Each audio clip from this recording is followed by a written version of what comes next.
¿Está grabando? Sí. Sí, está grabando. A ver, Juancito, señoritas, por favor, me confirman si ya se está grabando la clase y se está viendo bien la pantalla. Sí, profesor. Sí, profesor. Sí, profesor. Sí, profesor. Muy bien, ahora sí. Jovencitos, con todos ustedes, muy buenos días. Quien les da la bienvenida es el profesor Víctor Rodríguez Tejada. Vamos a desarrollar la primera parte de la Segunda Guerra Mundial. ¿Ya? Vamos a ver, jovencitos. A ver, ahora sí. Ahora, como has visto el video, ojo, necesariamente tenemos que relacionarlo con lo que es la parte final de la Primera Guerra Mundial. Muy bien. ¿Cómo se llamó el tratado de paz que firmó Alemania?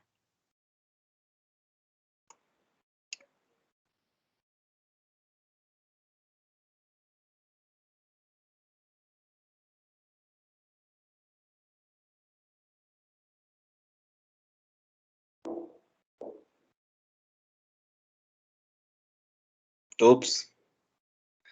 Ahí alguien por ahí dijo que sí, ha visto el video. Ahora, les dije, tienen que ver ese video. Tenemos que entender esa última parte para poder iniciar con este tema. ¿Un tratado de Versalles, profesor? Claro, Tratado de Versalles. Muy bien, listo. En el Tratado de Versalles, Alemania, ¿sí?, la castigaron con respecto a sus colonias. ¿Cómo le castigaron?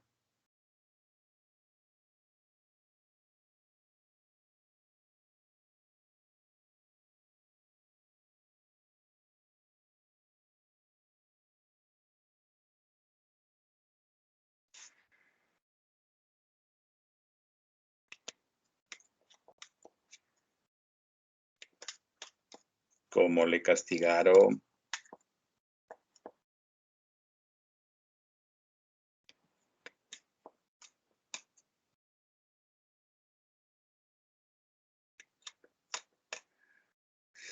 Tuvo que pagar las reparaciones de la guerra. Con respecto a las colonias. ¿Qué pasó?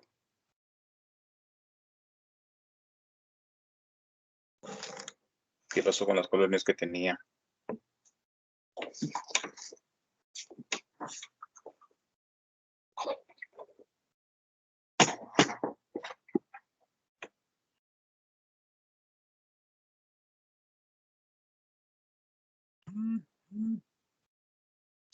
Judith. Correcto. Perdió todas sus colonias. Número 1. Ya, número 1. Número 2. Perdió territorios. Ya. Como compensación por haber provocado la guerra. Perdió territorios en Europa. ¿Cuál fue el país más beneficiado? Polonia. Correcto. Polonia. Muy bien. Aparte, en el aspecto económico, muy bien, en el aspecto económico, ¿cómo le castigaron a Alemania?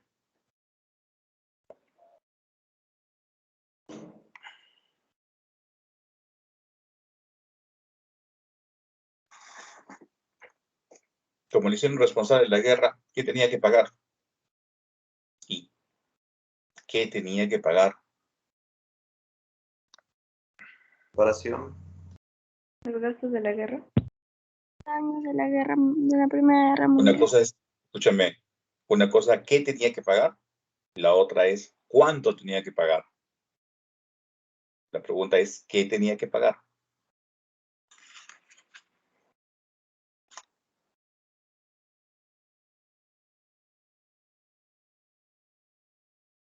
Los daños hechos por la guerra.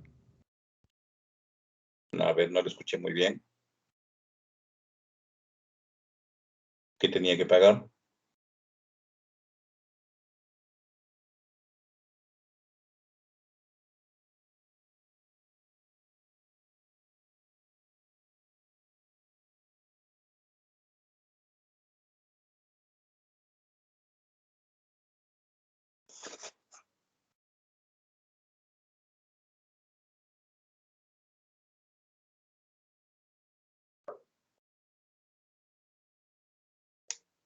Las reparaciones por daños causados a la población durante el conflicto.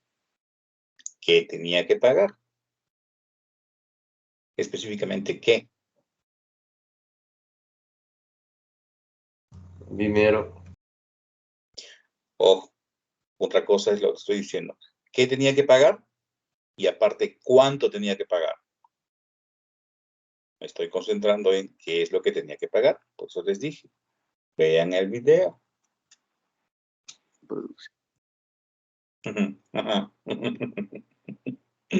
Ya ves, no has visto el video.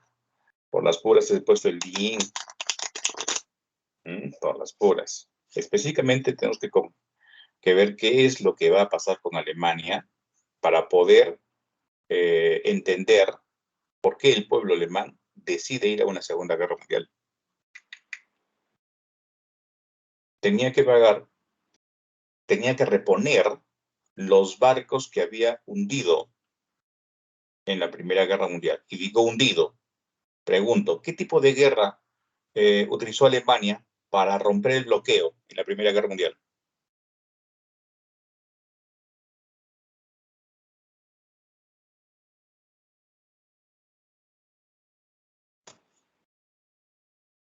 Insisto, debes ver el video. Y ayer ya te puse el link.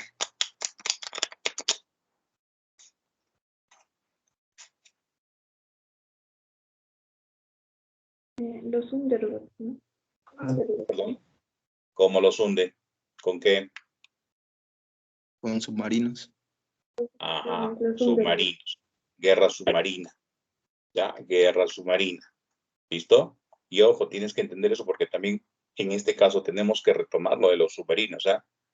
Tenemos que rever las estrategias inclusive, y eso ya lo vamos a hacer, no va a alcanzar el día de hoy para hacer eso, pero sí mañana lo vamos a hacer en la noche. Ya está. Entonces, repone barcos y para reponer barcos tiene que fabricarlos, y claro, eso tiene que ponerlo de su bolsillo. Fuera de eso, tiene que entregar la mitad de su producción agrícola cada año. Tiene que entregar 70,000 cabezas de ganado cada año. Tiene que entregar la mitad de su producción industrial cada año. Tiene que entregar la mitad de su producción química cada año. Fuera de eso, ahora, ¿cuánto tiene que pagar? ¿Cuánto? En el Tratado de Versalles no se estableció la cantidad de dinero que tenía que pagar Alemania. ¿Sí? Se tuvo que esperar al año siguiente, 1920, porque se había conformado una comisión para evaluar la cantidad de dinero que tenía que pagar Alemania. Ahora, en la ciudad de Londres se firma el Tratado de Londres, 1920, y se establece que Alemania tendría que pagar 140,000 millones de dólares. Muy bien, listo. ¿Cuándo lo termina de pagar Alemania? ¿Sabes cuándo lo termina de pagar Alemania, jovencitos? En el 2010. Y en el 2014 terminó de pagar los intereses de esa deuda. ¿Y por qué digo intereses? Porque en su momento, cuando Hitler toma el poder, no lo va a pagar. ¿Sí? Entonces, por ese tiempo que no pagó, entonces le van a pagar, jovencitos, Alemania va a pagar más o menos ¿cuánto? 140 millones de euros. Pero no se la perdonaron. Ahora, ¿por qué insisto en la parte final de la Primera Guerra Mundial para poder explicar la Segunda? Hay muchos historiadores que tratan de estar de acuerdo. ¿En qué sentido? En que en realidad consideran que en la Primera y la Segunda podrían ser la misma guerra. ¿Y por qué la misma guerra? Porque se van a dar, como cito, se van a repetir ciertas causas que vamos a ver más adelante. Una vez entendido la parte final de esa Primera Guerra Mundial, ahí vamos a entender la cólera del pueblo alemán. ¿Por qué la cólera? Porque en el Tratado de Versalles, ojo, o en todo caso en las conferencias de París, los países perdedores no tuvieron voz ni voto. No fueron invitados. En otras palabras, ¿sí? Los tratados de paz fueron prácticamente una imposición de los países vencedores. Imposición. Repito, países vencedores. Entonces, Alemania, cuando la sienta, dice, muy bien, acá tienes el Tratado de Versalles, fírmalo. ¿Qué hace Alemania? ¿Alemania no quiere firmar? Alemania no quiere firmar. ¿Pero qué le dice? Muy bien, ¿no firmas? Perfecto, vamos a invadir Alemania. Entonces, para tratar de protegerse, bien, simplemente Alemania tiene que firmar. Entonces, ahí vas a entender por qué el pueblo alemán está furioso, está molesto. Muy bien. ¿Por qué? Porque a pesar de que ha sido derrotada, la están humillando. Y eso es una de las cosas que va a utilizar Hitler para poder animar a la población alemana, bien, a la guerra. ¿Listo? Muy bien. Ahora sí, vamos a hablar de lo que pasó ahora en Europa, entre el final de la Primera Guerra Mundial, la firma de los tratados de paz de 1919 hasta 1939. Estamos hablando, jovencitos, de un periodo de 20 años. 20 años. Entonces, históricamente, a ese periodo de 20 años le vamos a llamar el periodo entre guerras. Repito, periodo entre guerras. Bien, periodo entre guerras. Y entonces lo que vamos a explicar ahora en esta primera parte es qué es lo que pasó en ese periodo de 20 años para que Alemania nuevamente provoque esta guerra. Vamos a ir hilvanando poco a poco las cosas como para poder entender por qué ocurrió esto. La primera situación que vamos a considerar es la crisis de 1929. ¿Qué pasó en la crisis de 1929? Ojo, también se le puede llamar el crack de 1929. ¿En qué consistió? La caída de la Bolsa de Valores de Nueva York. Veamos, recordemos. Primera Guerra Mundial, jovencitos, Europa ha perdido el predominio económico mundial. ¿Quién lo tiene ahora? Lo tiene, jovencitos, Estados Unidos. Eso ha sido pregunta de examen. Bien, en el último examen, jovencitos, han tomado sobre esta situación. ¿Qué ha pasado? Termina la guerra, ¿ya? Termina la guerra y prácticamente Gran Bretaña, que era la primera potencia mundial, ya no es la primera potencia mundial. Su capitalismo tiene que regresar a su país para poder reconstruir económicamente, bien, a Gran Bretaña. ¿Qué ha pasado? Que en la guerra, pues, ha tenido mucho gasto para tratar de enfrentar a Alemania. Bien, entonces, el capitalismo se trasladó prácticamente despacio. Dejó Europa y se fue prácticamente ¿a dónde? A Estados Unidos. Estados Unidos es la nueva potencia mundial después de la Primera Guerra Mundial. Repito, esto ha sido pregunta de examen. A partir del año 1919 se da un desplazamiento del capitalismo británico. ¿Quién lo desplazó? Respuesta, capitalismo norteamericano. Muy bien. Estados Unidos entonces tuvo una mala praxis de su economía, reventó la bomba, como que dice, en 1929, se le llamó el crack, para ser más exactos, el día 24 de octubre 1929, la bolsa de valores cayó. ¿Cómo cayó? No se vendieron las acciones necesarias. ¿Por qué, jovencitos, ocurrió esto? Que resulta que cuando una empresa quiere crecer, necesita inversión. Inversión para producir más. Bien, confiando en que como se vende esa producción, le va a pagar pues un porcentaje al dueño de las acciones, o sea, al dueño que ha puesto la plata. Bien, entonces en aquella ocasión no se vendieron aquellas acciones, se esfumó de la economía norteamericana 50.000 millones de dólares y se va a dar el efecto dominó. ¿Qué es el efecto dominó? Arrastró a las economías del mundo que dependían de la economía norteamericana. ¿Qué había pasado? Que después de la Primera Guerra Mundial, Estados Unidos se había vuelto prestamista mundial. Bien, su capital va a servir ¿para qué? Para invertir en la reconstrucción de Europa. En el caso de América Latina, jovencitos, va a servir ¿para qué? Para poder invertir en su economía. Y recordemos qué pasó en el Perú, porque también ha sido pregunta de examen. 1929, en el Perú, ¿quién está gobernando? Augusto B. Leguía. Leguía. ¿Correcto? Augusto B. Leguía. Y Augusto B. Leguía, jovencitos, en este momento, el Perú, jovencitos, era simplemente un país exportador de materias primas. Repito, país exportador de materias primas. ¿Y cuál era nuestro problema? Y que nos habíamos vuelto dependientes. ¿Dependientes de qué? Dependientes de la economía norteamericana porque nos compraba prácticamente nuestros productos, nuestras materias primas. Y nosotros, bueno, entonces, como teníamos esa venta, el dinero servía ¿para qué? Para poder pagar las responsabilidades que teníamos, ¿no? Dentro de ellos, la deuda externa. Pero como Estados Unidos tuvo una crisis, obviamente no compraba materias primas, nosotros nos fuimos prácticamente al tacho. No teníamos dinero ¿para qué? Para cubrir sobre todo nuestra deuda externa. Entonces Estados Unidos, ojo, nos vino a cobrar la deuda externa. Y como no teníamos plata, ¿qué pasó? Nos aumentó los intereses de la deuda. Provocando en el Perú, jovencitos, también, ¿qué cosa? Una grave crisis económica. Por consiguiente, ahora, la crisis económica, ¿qué implica aquí en el Perú, jovencitos? Muchas fábricas que exportaban sus productos quiebran, porque nadie les compra.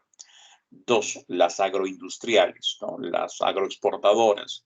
Listo, como nadie compraba su producción, igual, fracasan. Muchos bancos quiebran. Y como los bancos quiebran, mucha gente perdió su dinero que tenía ahorrados pues, en los bancos. En esa época quiebra pues el Banco del Perú y Londres, por ejemplo, uno de los principales bancos de la época. Bien, entonces la crisis económica que tiene el Perú genera una crisis social. La moneda se devalúa, muy bien, entonces los principales productos de la alimentación de la canasta básica familiar empiezan a subir de precio. Ojo, suben de precio los productos, pero no te aumentan el sueldo.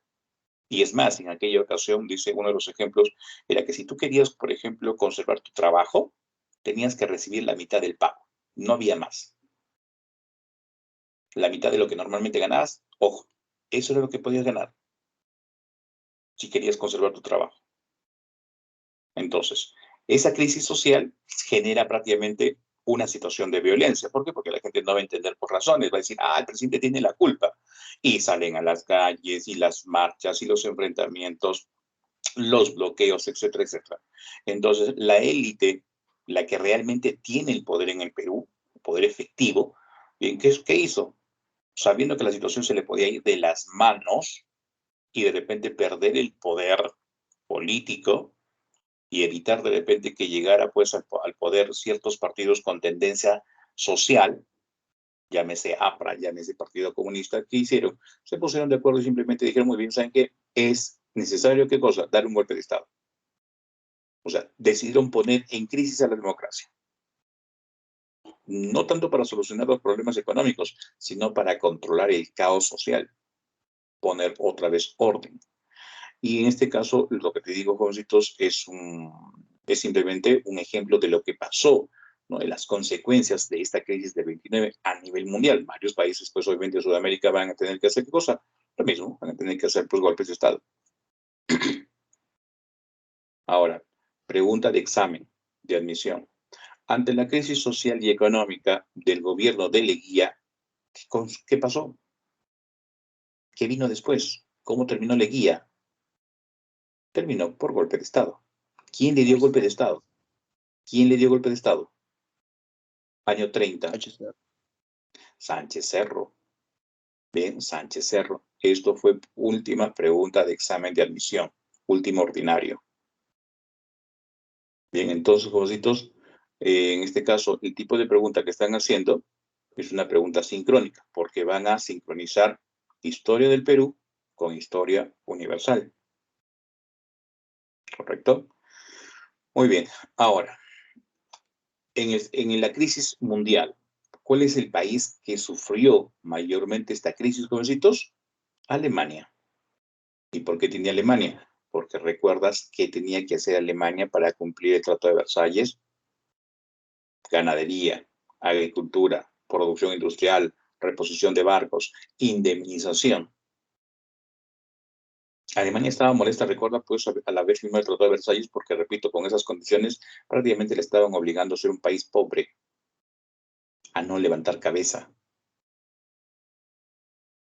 Ahora, el Tratado de Versalles no lo firma un país vencedor, no lo firma Estados Unidos. ¿Qué firmó con ellos? El Tratado de Berlín. ¿Por qué Estados Unidos no lo firma? Porque consideró prácticamente abusivo el Tratado de Versalles, por eso no lo firma. Ahora, ¿qué pasó?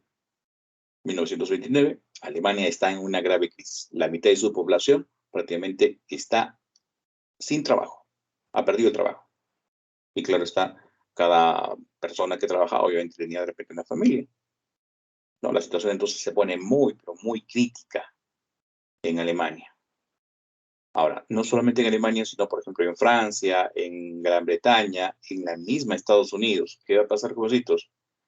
Bien, la cantidad de obreros que pierde el trabajo, que empiezan prácticamente a convertirse en difusores de la ideología del país que en ese momento no ha sufrido la crisis económica. El único país que no ha sufrido la crisis económica, ¿qué país es? Unión Soviética. La Unión Correcto, Soviética. la Unión Soviética. ¿Y recuerdo por qué? Porque la Unión Soviética pues no era capitalista, era comunista. ¿Qué diferencia hay entre un país social o comunista y un país capitalista? Está en la posesión de los medios de producción. En el país comunista, los medios de producción, jovencitos, el dueño es el Estado. Quien los explota es el Estado. En el país capitalista, los medios de producción son explotados generalmente por ¿quiénes? Por los empresarios. Esa es la diferencia. ¿Ya? Entonces, estos países conocidos que generalmente son industrializados tenían pues millones de obreros y esos obreros empiezan pues a difundir, ¿no?, de que era necesario pues implantar el comunismo en esos respectivos países. Claro, está, jovencitos, que a la élite gobernante de estos países no les va a gustar, porque en un país, repito, comunista, ellos perderían prácticamente su poder económico, su poder industrial, los bancos, las empresas, las fábricas, pues no les conviene. En Alemania es mucho más peor, mucho más fuerte la situación. Entonces, ¿qué hacen los capitalistas alemanes? Van a tratar de apoyar a ese partido que les ofrece garantías de que no va a establecerse el comunismo. ¿Y cuál es este partido? El partido nazi. El partido nazi. Pregunta de examen de admisión. ¿Dónde nació Hitler? Adolf Hitler. Austria-Hungría. Correcto. Nació, jovencitos, cuando todavía existía Austria-Hungría, 1889, Braunau. Lo que sabemos de él, no voy a dedicarme a explicar toda su biografía, sino lo básico, lo sencillo, muy bien, es que nació, jovencitos, en Austria-Hungría. Parece que su familia era un poquito disfuncional, según se dice. El papá de Hitler era el tío de la mamá de Hitler. ¿Ya? O sea, todo queda en familia, pues. Tuvo 8 hermanos, pero de los 8 hermanos dice que solamente sobrevivió una hermana. Ya, quiso ser pintor, para eso viajó a Viena, y en Viena lo rechazan en la escuela de arte. Muy bien, vivió en la calle, y es justamente en las calles, en los suburbios de Viena, la capital de Austria, es en donde aprende, por ejemplo, el antisemitismo.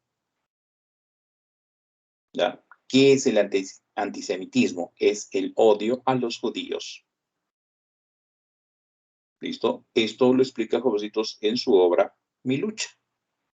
¿Ya? Ahora, ¿qué pasó?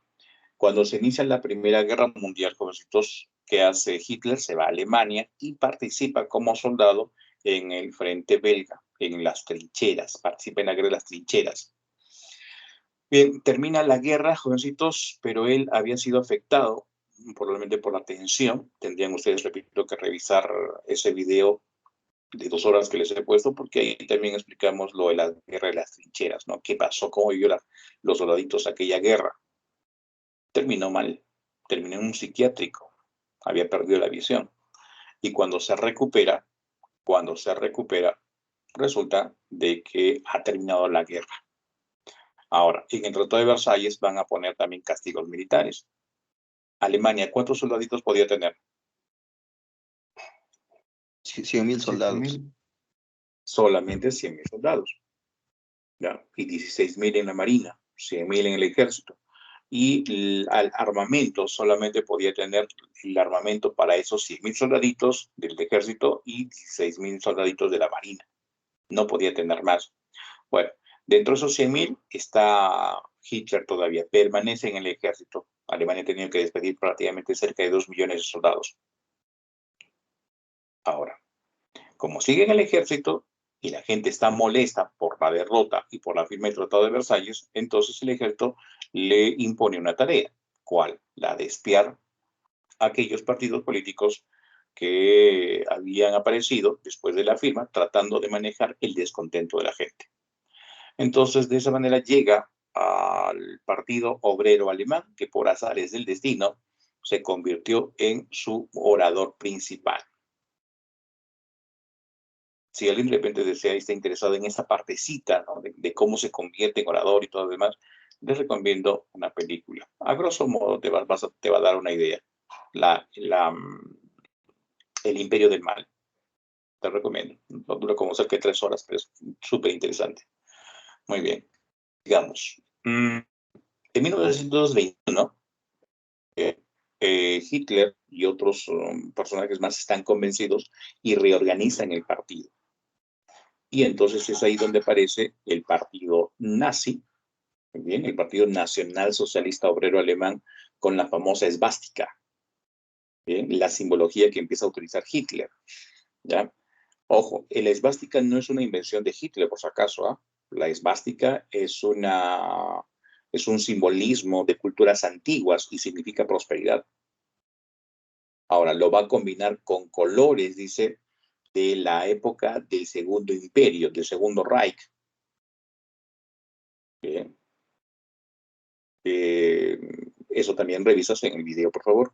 ¿Ya? El Segundo Reich. Listo. Ahora, probablemente esta gente que formó parte del partido nazi pensó pues que la política, bisoños, claro está, inocentes, pensó pues que una vez que tomas el poder ya puedes hacer los cambios necesarios, inmediatamente vas a obtener resultados. No es así. Bien, entonces esta gente, ¿qué es lo que hizo? Como no pudo llegar al poder de manera legal, intentó llegar al poder entonces, ¿de qué forma? Golpe de Estado. Y se planifica un golpe de Estado en 1923, el Putsch de Múnich. Lamentablemente, dentro de sus integrantes, tiene a un héroe de la Primera Guerra Mundial, Ludendorff, que también lo explicamos en la Primera Guerra Mundial, y que termina traicionándolos. La avisa a las autoridades entonces ya estaban listas cuando se inició el golpe. Muchos de los miembros del partido nazi son acribillados, ¿bien? Son heridos en algunos casos, y en este caso Adolf Hitler es herido en un brazo, lo capturan, lo llevan al Poder Judicial y el Poder Judicial, por el intento de golpe, lo castiga con varios años en la cárcel. Pero probablemente va a tener pues una serie de relaciones o situaciones en donde él solamente estuvo, pues, algunos dicen 6, 9 meses. O sea, no cumplió totalmente pues la prisión. Ahora, es en ese periodo de tiempo donde va a escribir, ¿sí?, sus notas, sus experiencias, su punto de vista sobre lo que ha pasado con Alemania y qué es lo que debe de hacer. Para cuando sale de la cárcel en 1924, se edita este libro, Mi lucha, jovencitos, muy bien. Y ojo, son 2 tomos, ¿ah? Son 2 tomos. Mi lucha tiene 2 tomos. La primera parte sale en 1925, la segunda parte en 1926. Muy bien, ¿qué es lo que nos va a proponer en Mi lucha? Empiezo del Lebensraum. ¿Qué es el Lebensraum? Significa, o es la palabra alemana que significa espacio vital. ¿A qué se refiere con espacio vital?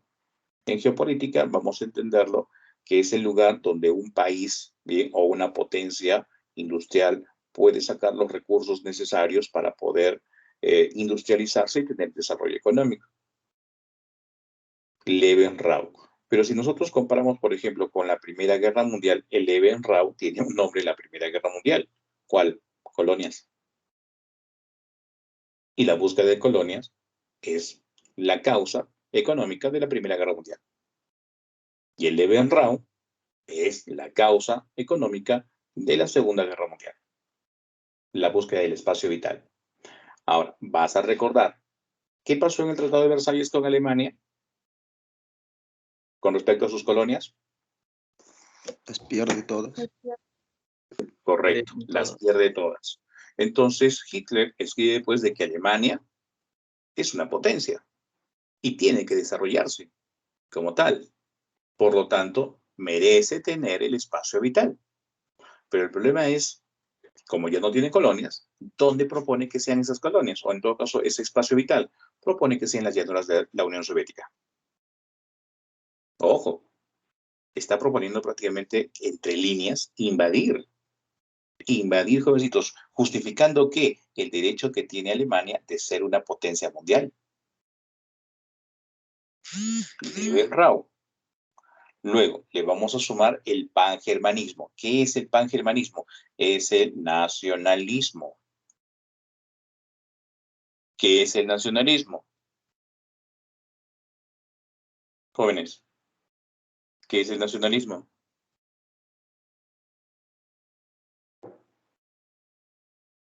Amor por tu país. No lo confundas por patriotismo. El nacionalismo es el sentimiento exacerbado de amor, o sea, exageras, exacerbado, donde vas a intentar defender algo que crees que es tuyo, ¿bien? O algo al que crees tener derecho. Bien. Vamos a ver, por ejemplo, que en el caso del Perú vas a encontrar nacionalismo en la parte sur, sobre todo ¿contra quién? Contra Chile. Lamentablemente el nacionalismo, ¿sí? ¿Qué es lo que ha hecho? Ha formado conciencia, ¿sí? Ha formado conciencia, pero la formación de esa conciencia implica la creación de un enemigo. Y obviamente vas a recordar quién es aparentemente en ese nacionalismo peruano el enemigo. ¿Sí? ¿Sabes quién es el enemigo? ¿O a quién se le puede considerar como enemigo?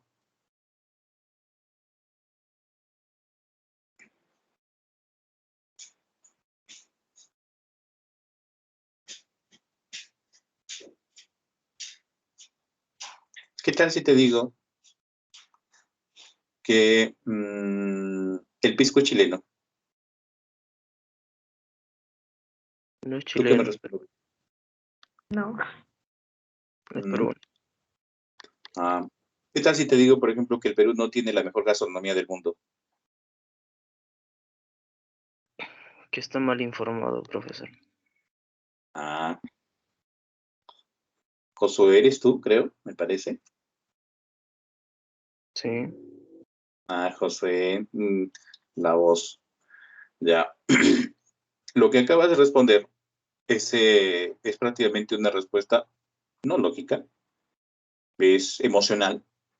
¿Por qué? Porque vas a considerar que es necesario responderme porque crees que yo estoy equivocado. ¿Bien? Ahora, vas a defender lo tuyo. Lo que crees que es por derecho tuyo. ¿Bien? Ese es el nacionalismo, que fue utilizado, jovencitos, ¿bien?, por Alemania desde finales del siglo XIX para unificarse, para derrotar a Francia en la guerra franco-prusiana, para poder creer pues, que tenían derecho a ser potencia de finales del siglo XIX y inicios del siglo XX. El mismo nacionalismo que provocó prácticamente la Primera Guerra Mundial y que también va a provocar la Segunda Guerra Mundial. Es probablemente por ese proceso histórico del nacionalismo en Alemania que cuando termina siendo derrotado Alemania en la Segunda Guerra Mundial, los países aliados en una conferencia, la conferencia de Potsdam, agosto de 1945, deciden establecer el plan de las 4D. ¿Y 4D por qué? Porque son 4 decisiones que van a tomar y que tienen justamente el inicio de la palabra D. Por ejemplo, desnazificación. Los aliados comprendieron que había que limitar, desaparecer, reeducar a la población, pero no bajo los principios del nacionalismo, porque ya les había generado problemas, Primera y Segunda Guerra Mundial, por ejemplo. Ahora, ¿qué va a hacer Hitler para esta Segunda Guerra Mundial? ¿Qué va a reclamar? Va a reclamar que para lograr el desarrollo, la unión, la felicidad del pueblo alemán, tenía que reunir a todos sus miembros. Y ahora aquí tenemos que recordar que a Alemania la habían castigado, quitándole territorios en Europa, beneficiando a esos países que había afectado en la guerra. Y de esos países, te recuerdas de repente la pregunta, ¿cuál fue el país mayormente beneficiado con los territorios de Alemania? Polonia. Polonia. Polonia. Polonia. ¿Correcto? Polonia. Un ejemplo del querer unir a la población alemana la vamos a encontrar, por ejemplo, en el año 1938, cuando Alemania le va a exigir a Checoslovaquia que le entregue los 4 Sudetes. ¿Qué eran los 4 Sudetes? Eran 4 regiones de Checoslovaquia en donde había población de habla alemana. ¿Qué es lo que exige? Muy bien, quiero unirme con esa población. ¿Por qué? Porque los están humillando. Bien, es un ejemplo de pangermanismo. Entonces, el pangermanismo, favoritos, es la misma causa que está repitiendo en la primera como en la segunda. Por eso les digo a algunos al inicio, ¿no? Les dije, algunos autores están considerando que en realidad la Primera y la Segunda Guerra Mundial son prácticamente lo mismo. Siguiente característica, la superioridad de la raza aria. ¿A qué se refiere con esto? Bien, hacerles creer a los alemanes de que son la raza superior, que es una raza que está destinada a gobernar. Bien, que como raza superior tiene el derecho de gobernar. Es como si yo les digo a ustedes, jovencitos, que ustedes son los mejores alumnos del sistema preuniversitario. Los mejores. Y no solamente de Arequipa, de Moquegua, de Tacna, de Puno, de Cusco, de Ayacucho, de Apurímac, ya, todo el sur del Perú. Eres lo mejor de lo mejor. ¿Tú te lo crees? ¿Te lo crees? ¿Listo? Te vas a motivar, ¿no? Porque no quieres que nadie te gane. La pregunta es, si te lo crees, ¿cómo vas a considerar a los alumnos, por ejemplo, que están en otras instituciones? Inferiores. Inferior. Inferiores, ¿correcto? Y como tú eres el mejor alumno del sistema preuniversitario, vas a creer también que tienes derecho a ¿qué? A obtener tu vacante en la universidad. ¿Y los demás? Que los demás no. No, ¿correcto? Ahora, te vas a automotivar justamente con esa situación. ¿Por qué? Porque no vas a querer que nadie te supere. Entonces, eso, ¿cuál fue el objetivo práctico que podemos ver en este caso en Hitler? Va a motivar a la población que había terminado muy mal, producto de la derrota de la Primera Guerra Mundial. ¿Correcto? Terminó pues malísima, ¿no? O sea, imagínate, ¿no? Mentalmente mal. Entonces, esta idea de la superioridad de la raza aria, jovencitos, va a servir para levantar. Ojo, Alemania, antes de la Segunda Guerra Mundial, nuevamente es potencia mundial. Pero lamentablemente equivocó el camino. Se convenció de que tenía que defender, pues, o tenía derecho a lo que creía tener derecho, pero había que defenderlo de una manera militar, o sea, con guerra.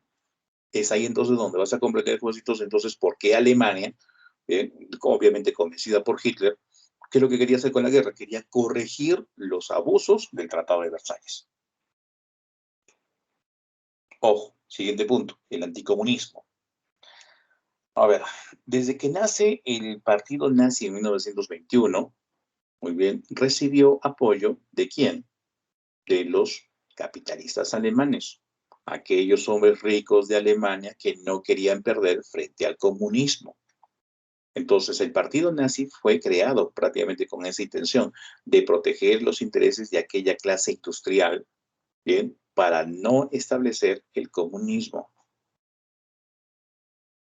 Entonces, los capitalistas industriales pues, apoyaban económicamente.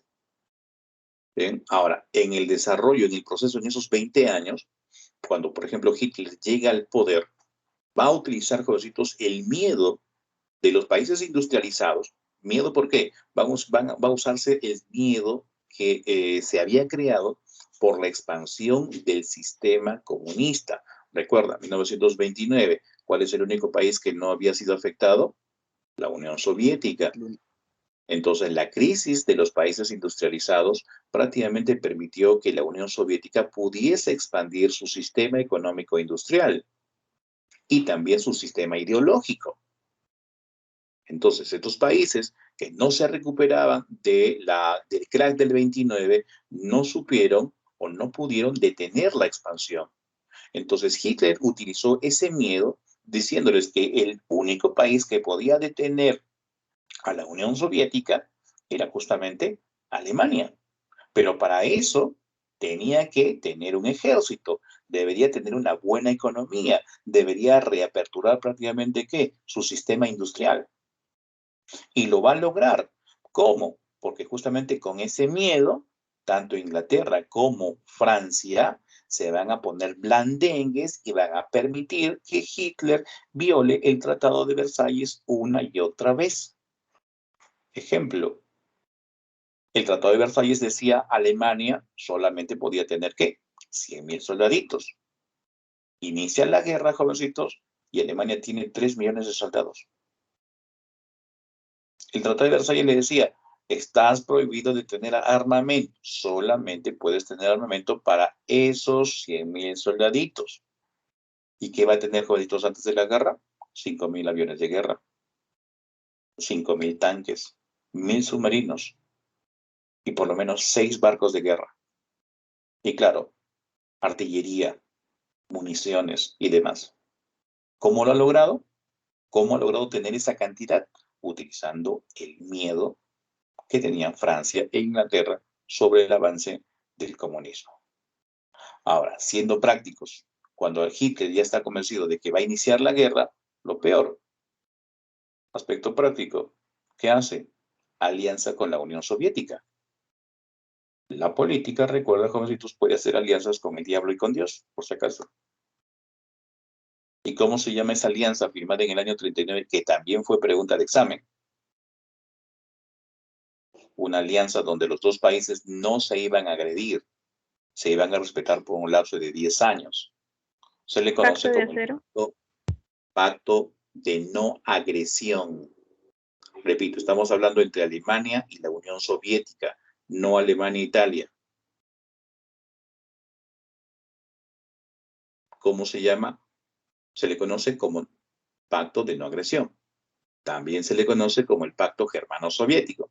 Pero ¿cuál es su nombre común, jovencitos? Molotov-Ribbentrop. Molotov-Ribbentrop. Ahora, por último, el antisemitismo. ¿Qué es el antisemitismo? Odio a los judíos.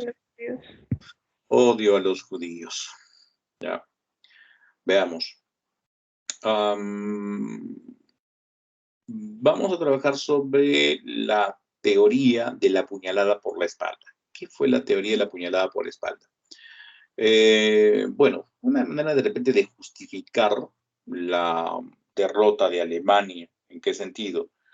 En prácticamente, jovencitos, Alemania, el territorio alemán estuvo íntegro. ¿En qué sentido? En que prácticamente no se desarrollaron pues grandes batallas en la Primera Guerra Mundial.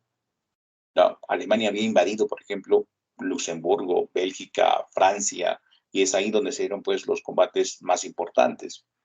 Muy bien, ahora, se desgastó Alemania, como si todos, bueno, ya el tiempo y la moral del ejército alemán estaba por los suelos. Muy bien, entonces simplemente tuvo que rendirse. Pero ¿a quién se le echó la culpa de rendirse? Le echaron la culpa a los judíos. Bien, esa es la teoría de la puñalada por la espalda, que los judíos, bien, cuando estaban, pues, mejor dicho, Alemania, cuando había invadido Francia, simplemente firmó su rendición, puñalada por la espalda. ¿Se le hizo responsable a quién? A los judíos. Cuando Alemania estaba en las peores condiciones económicas, bien, ¿qué hacen los judíos? Ojo, eso fue otra acusación, de que ellos, en vez de invertir en Alemania, ¿qué hicieron? Se guardaron su dinero y se fueron a otro lado. Entonces, culpan también de la debacle económica a los judíos. En mi lucha, Hitler fue más incisivo, echándole incluso la culpa de que, o ser responsables de lo mal que estaba la sociedad alemana. Por ejemplo, decía más o menos algo así, ¿no? De que la familia alemana está totalmente desunida, hay violencia, el obrero alemán que trabaja en una cervecería, obligado por los judíos a beber, y el beber implica pues gasto, y cuando la señora, la madre abnegada alemana, Le pedía para los gastos de los chicos, lo único que recibía esa gran mujer era golpes de su marido. O que si no los judíos corrompen a la sociedad, provocando, ¿qué cosa? El que el marido, por ejemplo, le saque la vuelta a su mujer, despreciando a la familia alemana, incitándolo a que se vaya a los prostíbulos. ¿Y quiénes son los dueños de esos prostíbulos? Los judíos. Y empezó prácticamente a utilizar a los judíos como un chivo expiatorio de todo lo malo que había pues en Alemania.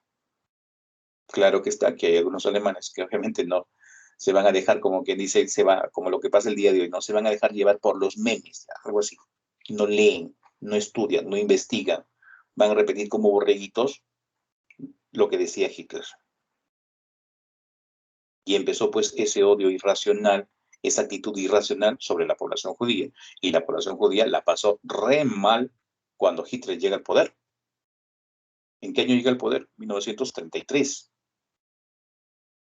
Y cuando estuvo, bien, en el poder, por ejemplo, declaró a los ciudadanos judíos como ciudadanos de segunda categoría. No, bueno, no ciudadanos. Les quitó prácticamente el derecho de ser ciudadanos. Eso quiere decir entonces que les quita, por ejemplo, derechos. Los judíos tuvieron que vivir prácticamente atemorizados porque cualquiera los podía atacar, los podía insultar, los podía humillar y no pasaba nada. Tenían que vivir incluso en guetos, que es un gueto, prácticamente separados de la sociedad. También podemos considerar, por ejemplo, la noche de los cristales rotos.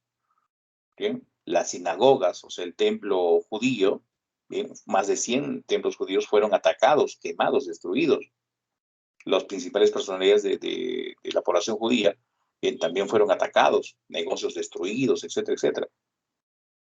Después fueron enviados ¿a dónde? A los campos de reeducación, más conocidos como los campos de concentración. Y ahí lo peor, pues, empezaron a aplicarse con estos violencia, humillación, tratados peor que animales.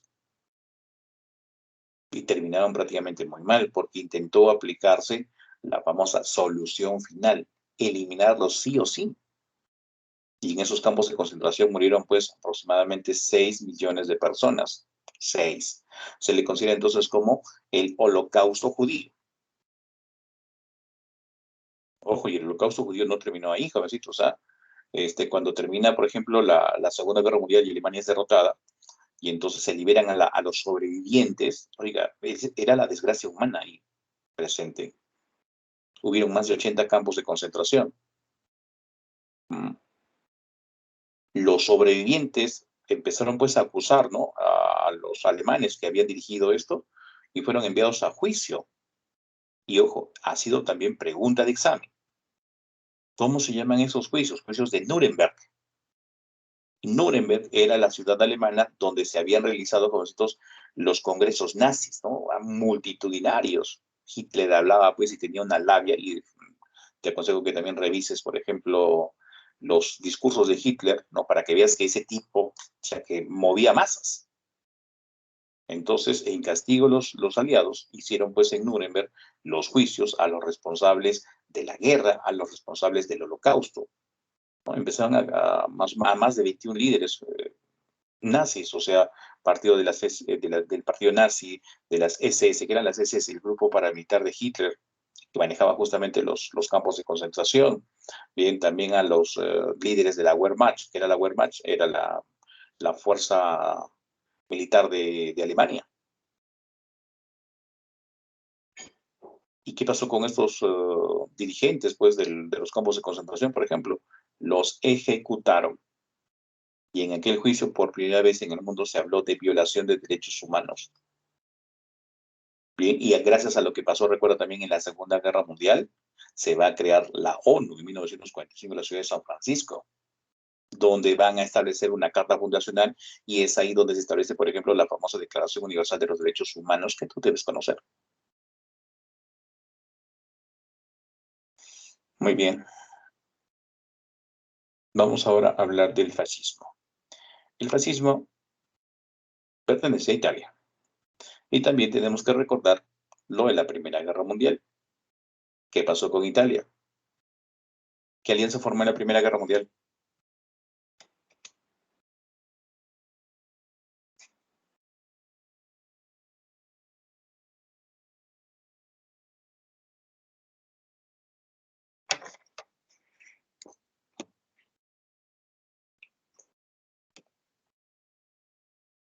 La Triple Entente. No, no forman la Triple Entente. La Triple Alianza. La Triple Alianza. Al inicio de la guerra, ¿qué pasó con Italia? Se declaró neutral. Correcto. Se declaró neutral. En 1915, Italia se cambia de bando. Bien, se pasa para el bando de los aliados. ¿Firmando qué tratado?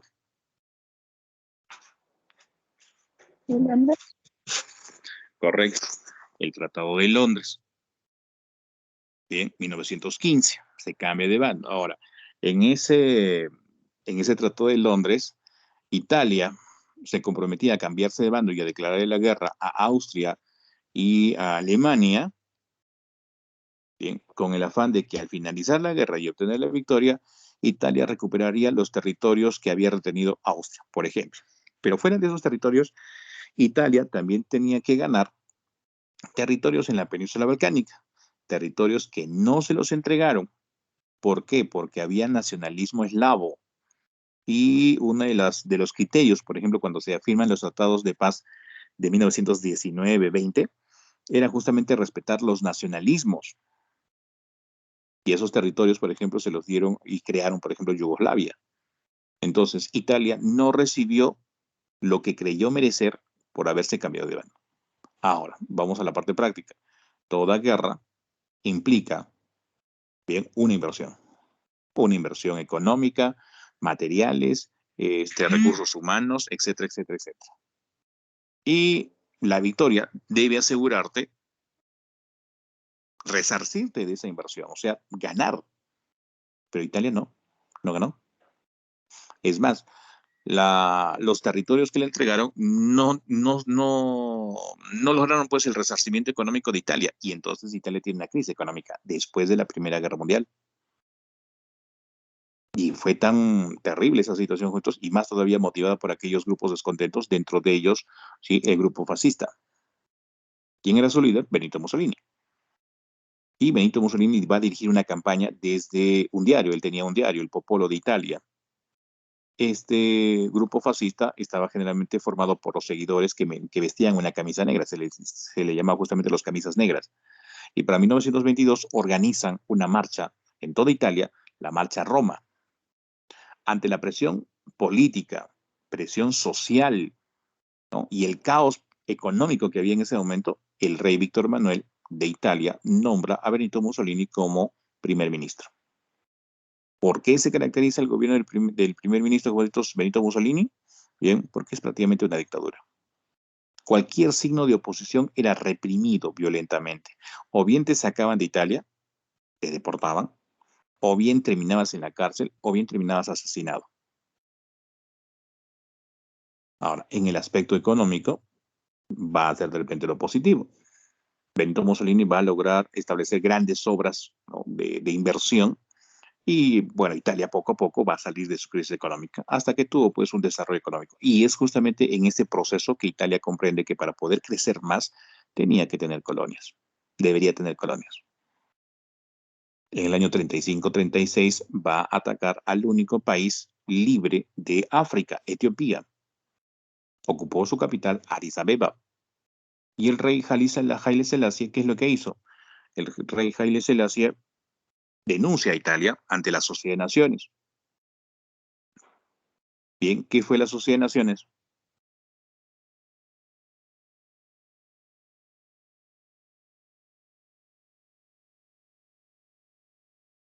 ¿Qué fue la Sociedad de Naciones?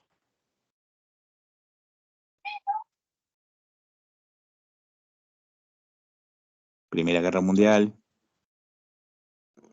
Fue una sociedad creada por el Tratado de Versalles se cargaba de dar paz.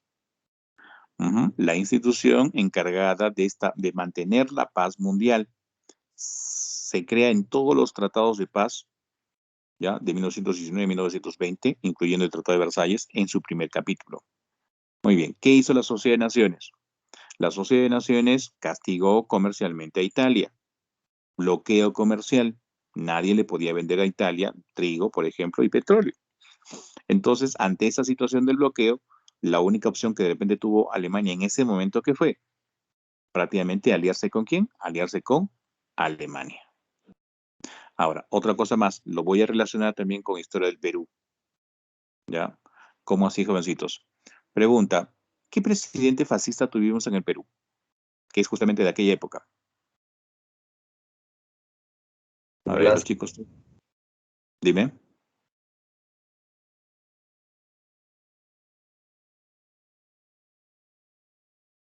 Velasco. Ojo, estamos hablando de la década del 30, Velasco el del 60-70. Benavides, Óscar R. Benavides. Correcto, Óscar R. Benavides es un presidente fascista. Bien, vas a recordar también y lo vas a relacionar de repente con literatura. A ver si te acuerdas de esto. En aquella época llegaron militares fascistas a difundir el fascismo. Llegaron oficiales italianos, provocando la reacción de los alumnos de la San Marcos que salieron a protestar. Y resulta pues que dentro de esas protestas hay un personaje que es capturado y llevado a prisión. Y que a raíz de esa experiencia, él escribe, por ejemplo, El Sexto. José María. José María Arguedas. Correcto, José María Arguedas. Ahora, ¿qué hizo, por ejemplo, este presidente Óscar R. Benavides? Ya, que por coincidencia, recuerda que con este presidente, cuando estuvo en su primer gobierno, cuando le dio golpe de Estado a Guillermo Billinghus, provocó, o mejor dicho, se dio en su primer periodo de gobierno el inicio de la Primera Guerra Mundial. Y por coincidencia, con él también se da el inicio de la Segunda Guerra Mundial. Con este presidente Óscar R. Benavides. ¿Qué tipo de... eh, ¿Qué decisiones fascistas aplicó en el Perú, por ejemplo? Su esposa fue invitada a Italia. Ya, recuerda que la primera dama tiene que ver pues con reformas o en todo caso con aplicar proyectos sociales. Bueno, fue invitada entonces a Italia y en Italia aprendió pues muchas cosas, ¿no? Le llevaron pues de repente a muchas cosas que vio y cuando regresó al Perú, ¿qué es lo que hizo la señora? Aplicó, por ejemplo, lo siguiente, creó los primeros comedores populares en el Perú, por ejemplo. Uno. Dos, va a crear centros de recreación para niños pobres, por ejemplo. En aquella época, los niños pues de la sierra bajaban a la costa, ¿sí? Estaban ahí prácticamente todo el verano. Y obviamente esos centros de recreación fueron pagados justamente ¿por quién? Por el Estado. Presidente fascista. Muy bien, ahora regresamos al punto. ¿Qué pasó, jovencitos, con Italia? ¿Ya? Italia, como había sido castigada, y repito, tuvo que aliarse prácticamente con Alemania, va a participar, por ejemplo, en la Guerra Civil Española del año 36 al 39. Bien, Italia, Alemania apoyaron a uno de los bandos. ¿A qué bando? Al bando nacionalista, la Falange Española, y van a permitir prácticamente su triunfo. En el año 37, ¿qué hace Italia? Italia va a copiar lo que estaba haciendo Alemania. Hitler, una vez que tomó el poder, prácticamente hizo que Alemania abandonara la Sociedad de Naciones. Lo mismo hizo Italia, pero en el año 37. Año 39, bien, Italia está también en expansión y va a atacar a un país de la península balcánica, donde estaba Yugoslavia, Grecia, etcétera, etcétera. Y este país es Albania, en abril del 39. Ese mismo año refuerza su posición con Alemania, firmando ahora sí el Pacto de Acero, año 39. Bien, antes del inicio también de la Segunda Guerra Mundial. Y sobre ese pacto, al año siguiente se suma Japón, o sea, en 1940. Y en ese caso, gracias a ese pacto, que se llama el pacto tripartito, ¿qué nace?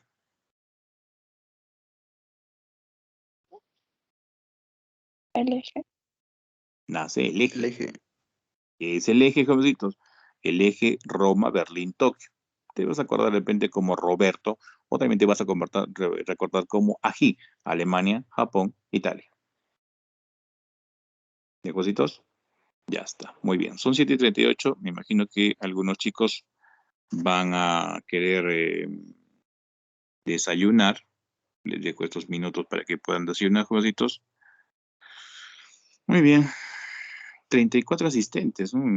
Ya. Va a ser el otro seminario. El seminario para completar este tema lo vamos a hacer mañana a las 8:30 de la noche. Ya. ¿Ya? Profesor, Dime, Darali, ¿así es su nombre? sí, profesor. Dime, Darali. Mañana tenemos examen de ranking, Ujú, y eso es en la mañana. sí, a las 9. El seminario va a ser en la Noche, mañana. Ya, ya. 8:30 de la noche. Para no interrumpir su examen de ranking y para que los chicos también les dé CEPRUNSA porque tienen clases mañana en el CEPRUNSA mismo. Entonces, por eso le he puesto en la noche. ¿Ya? Ojo, les recomiendo. Listo. Vas a, de repente el sábado en la tarde vas a estar libre. ¿Ya? Así que te recomiendo que veas el video de la Primera Guerra Mundial. Ya le he puesto el link, está en sus respectivas clases. ¿Bien, cositos? Listo. Muy bien. Los dejo libre, chicos. Sean felices. Cuídense mucho y nos vemos mañana. Que tengan un bonito fin de semana. Hasta Chao, chao. mañana. Hasta luego, profesor. Hola, Chao, Hasta profesor. luego, profesor. Hasta chao, luego, chao. profesor. Chao, chao.